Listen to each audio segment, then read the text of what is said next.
Congrats, man. Great win. Great fight. You made you work for it, though. What's going through your mind in round two? Like, honestly, man, I can't believe he made it out of that round. What's going on in your mind when you're hitting him with everything? He just won't go down. Let's do that again. Do it again in round three. See if he can survive, you know? So keep the pressure on. Listen to my coaches. Don't go southpaw. Yes, keep the pressure on. Don't give him any room to breathe and recover more than, that 1 minute allows for. And keep building off of the damage I was doing. Keep building off of the openings and vulnerabilities I was creating. So keep getting better. Keep doing better. Let's get that finish. Yeah, the announcers were saying like, oh, he might have, overcommitted, and he might gas himself out. But I didn't see it that way. I felt you were very controlled. You were picking your shots. You kind of hit a stride. It was almost like you were just at a nice brisk pace, just sort of picking your shots. Or was there ever a time when you went back to the round like, okay, I might have pushed it on the gas a little too much? No, absolutely not. I say it all the time. I am lab ready.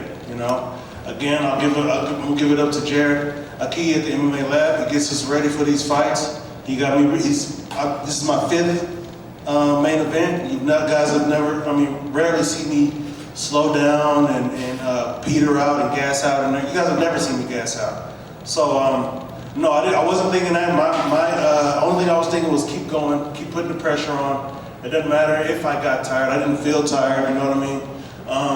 Breathe. And beat the shit out of this man. So you did. You took out a guy who was previously ranked above you, and now you really got Bobby Knuckles, Alex Wajeda between you and the championship. So what do you see as your path back to Israel Adesanya or a title fight, whoever that champion may be at that time? The way I see the immediate future going, Robert is going to fight Drakus. I know Israel wants to fight Drakus so bad.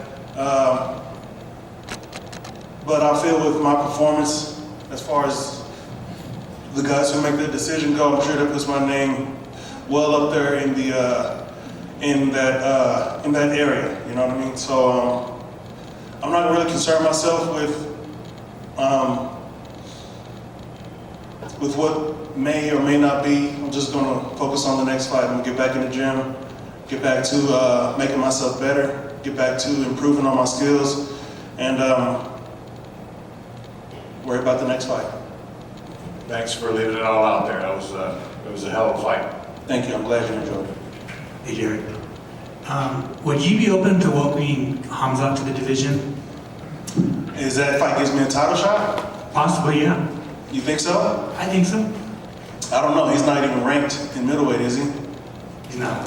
So, I know he's popular. Everybody wants to see him do his thing and stuff like that. If they called me and said, hey, Hamza for a contenders match, that's a yes. So if it's not a contender fight and it's not a easy title fight, you pass? I'm trying to get to the title. I'm not just fighting to entertain you people. You know what I mean? I know you guys want to see it. I know it will be a good fight. You know what I mean? If that fight gets me the title shot, yes, I'm ranked. I just beat number 3. I'm not looking back. I'm looking forward. I'm looking at the champion. So if Dana and Hunter and them say he's between you and the champion, that's something we can talk about. But if you saying, would you fight Hamza and welcome him in the division? I'm like, does that get me to the title? That's the question I have for you. Gotcha. You said in several interviews that this was the best fight camp you've had. Can you reveal why this was the best camp? I've just continued building on all the things I've been building on, and that culminated into this fight camp into a bunch of good performances, a bunch of good days, some happy times. You know what I mean? A lot of revelations made about myself, things that I'm capable of, wrinkles I added to my game, and I'm really proud of myself. I'm really happy with the work that I get at the MMA Lab. I'm really happy with the results that I've gotten from my strength and conditioning program at the lab and at Harrison Sports Medicine. So all that stuff together, made it this one of the best camps that I've had in the MMA Lab. Congratulations. Thank you. Congrats on the win tonight, Jared. You had your opponent hurt in a lot of sequences tonight. He didn't show how tough he was, but in your opinion, is there anything you believe you should have done differently in the attempt of achieving the finish? I have to go back and watch the fight to give you a good answer on that. Hit the man a lot more. Maybe wrestle a little bit harder, step on the gas a little bit more. But it's hard to say, I think I did very well. I broke the record in significant strikes. I hit him with some hard shots, a lot of hard shots. So, what more can you do, man? Hit him more hard shots, right? Break the record again. Like you said, you broke the record for significant strikes. What do you make of that? How special is that for you?